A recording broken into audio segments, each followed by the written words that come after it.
ডাকসু একটা মর্যাদাশালী প্রতিষ্ঠান। এখানে যেই থাকুক না কেন যে আজকে ডাকসু আমাকে আমন্ত্রণ জানিয়েছে, আমি বেশ আপ্লুত হয়েছি। অনেকে দু একজন হয়তো আমাকে বলেছেন যে এখানে তো অন্যরা এখন দায়িত্ব পালন করছেন, আমি বলে দিতে করুক, কিন্তু ডাকসু একটা মর্যাদাশালী প্রতিষ্ঠান। এখানে যেই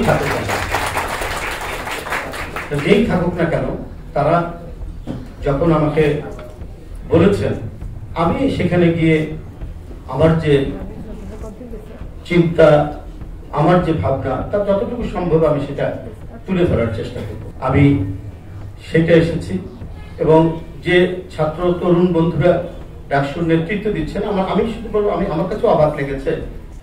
আপনার অক্সফোর্ড ইউনিয়নে যারা নির্বাচিত হন তারা কিন্তু সমাজ এবং রাষ্ট্রের রাজনীতি যে কোনো ব্যক্তিকে তারা নিয়ে এসে বক্তব্য রাখান তারা সেই জায়গায় অনেকেই গিয়ে বক্তৃতা করেছেন।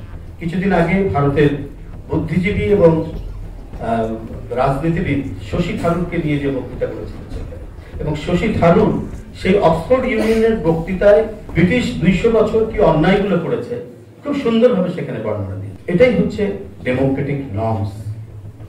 আজকে যে গণতন্ত্রের জন্য লড়াই, যেখানে মুগ্ধ পানি লাগবে পানি, যেখানে আবু সাইদ তার শার্টের বোতাম খুলে দাঁড়িয়ে গিয়ে তপ্ত বুলেট বরণ করলো, যেখানে ওয়াসিম আকরাম সে তার জীবন উৎসর্গ করলো, যেখানে আহনাদ এবং সবাই, সেটা তো হচ্ছে একটা পরিবেশ নিশ্চিত করা, গণতান্ত্রিক পরিবেশ।